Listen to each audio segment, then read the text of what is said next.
An ignorant thug.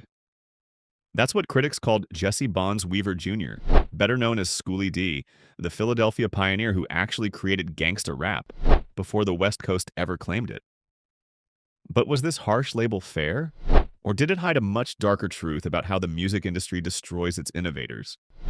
Born in 1962, Schoolie D emerged from West Philly as the undisputed heavyweight champion of the city's rap scene, predating icons like Meek Mill and Lil Uzi Vert. His artistic path was uniquely inspired by Richard Pryor's spoken word rhythms, creating a foundation for what would become his signature storytelling style.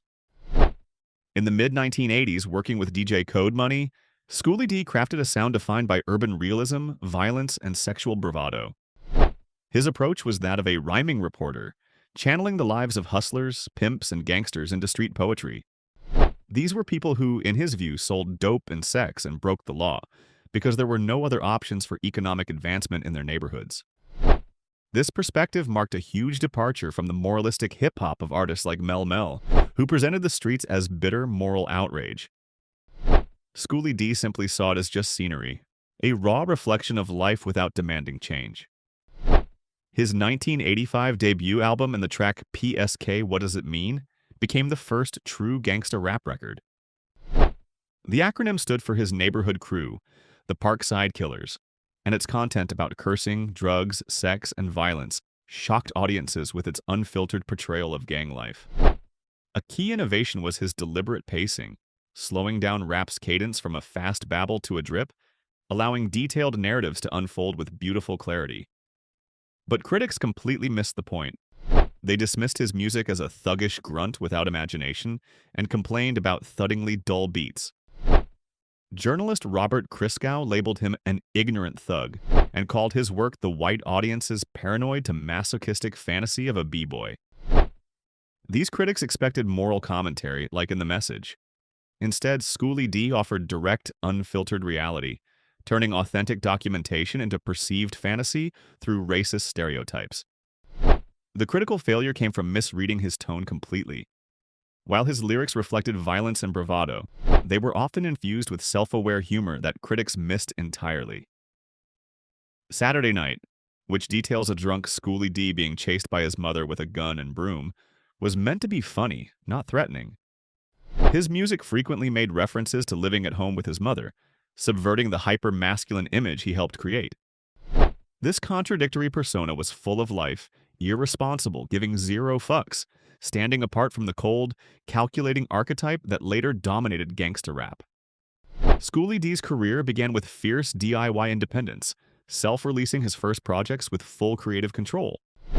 However, this autonomy was eventually traded for major label contracts with Jive Records, Capitol, and Rough House. His albums from this period were seen as losing gangsta concentration, suggesting creative compromises that fueled his growing anger.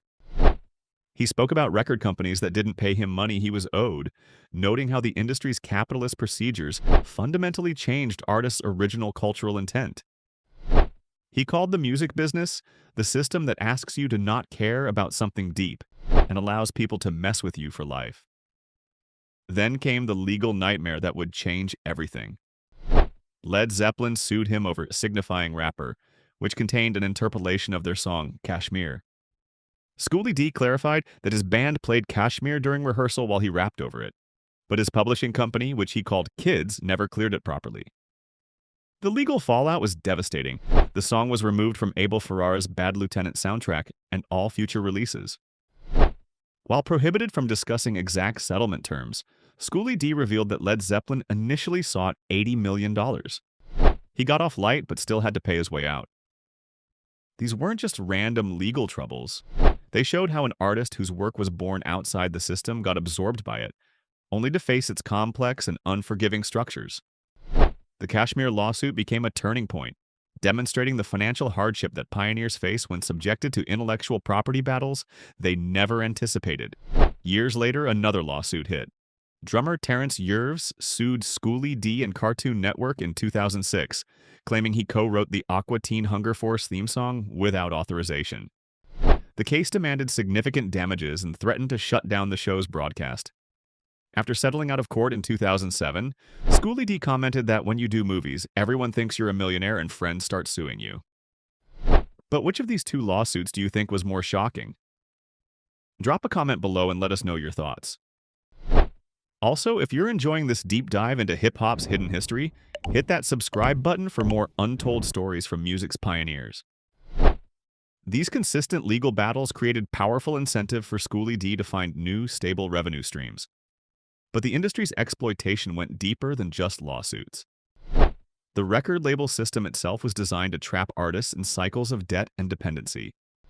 When Schoolie D signed with major labels, he discovered the harsh reality that most recording contracts were structured to benefit executives rather than creators. His albums from the Jive Records era, including Smoke Some Kill, were criticized for losing their original edge. This wasn't artistic decline, but the result of label interference and commercial pressure that diluted his authentic voice. The financial structure of record deals meant that artists often owed money to their labels even after successful releases. Advance. Payments had to be recouped before artists saw royalties and promotional costs. Studio time and marketing expenses were all charged against future earnings. For someone like Schoolie D, who came from a DIY background where he controlled every aspect of his work, this system felt like creative imprisonment. His frustration with labels that asked him to not care about something deep reflected a broader pattern of cultural appropriation, where authentic street narratives were repackaged and sanitized for mainstream consumption. The sampling culture that Schoolie D helped pioneer also created legal vulnerabilities that established artists could exploit. His work has been sampled over 400 times by artists including Dr. Dre and Snoop Dogg, yet the financial benefits often flowed to publishers and rights holders rather than the original creator. This sampling frequency demonstrated his massive influence on hip-hop's evolution, but it also highlighted how pioneers rarely received proportional compensation for their foundational contributions. His strategic shift from recording artist to composer wasn't sudden, but a deliberate evolution rooted in existing relationships. Director Abel Ferrara became a key figure in this transition, featuring Schoolie D's songs like PSK and Saturday Night in his films. He contributed King of New York to the film of the same name and provided title tracks from his albums. Beyond existing songs, Schoolie D expanded to co-writing music for The Blackout and composing the entire score for Xmas, establishing his scoring talents long before television. The film industry offered something the music business couldn't: creative respect and fair compensation. When working on movie soundtracks, Schoolie D found directors who understood his artistic vision rather than trying to reshape it for commercial appeal. Abel Ferrara specifically sought out his raw, uncompromising sound because it perfectly matched the gritty realism of films like Bad Lieutenant and King of New York. This collaboration represented a meeting of artistic minds rather than a business transaction designed to exploit his creativity. The turning point came with Cartoon Network's Adult Swim programming block, where he found a new professional home. He provided music and occasional narration for the cult series Aqua Teen Hunger Force, composing not just the main theme but also creating music for shows like 12 Ounces. Mouse.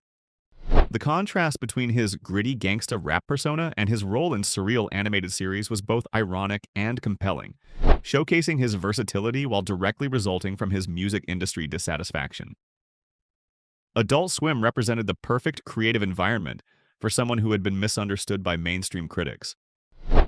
The network celebrated weird, unconventional content that defied easy categorization, much like Schoolie D's original music. His theme songs for these shows maintained his distinctive style while reaching entirely new audiences who appreciated his artistry without the baggage of gangsta rap stereotypes. The absurdist humor of shows like Aqua Teen Hunger Force actually aligned perfectly with the self-aware comedy that critics had missed in songs like Saturday Night. In a 2007 interview, Schoolie D revealed his strategic thinking with one simple statement: "You get famous in movies, but you get rich on television." This showed his understanding of different financial models. While television studios might retain publishing rights, consistent performance rights and set fees from long-running shows offered more reliable income than unpredictable album sales and tours. His shift from public-facing artist to behind-the-scenes composer moved him from a career where his art was misunderstood and litigated to one where his creative talent was valued and financial stability was secure. Schoolie D's story isn't about an ignorant thug who couldn't handle success. It's about an innovative artist who was misunderstood by critics and exploited by an industry that didn't know how to handle his groundbreaking work. He remained an indisputable pioneer whose stylistic innovations, slowing lyrical cadence and adopting the rhyming reporter persona, laid gangsta rap's foundation. His journey from self-released pioneer to successful film and television composer represents powerful professional reclamation.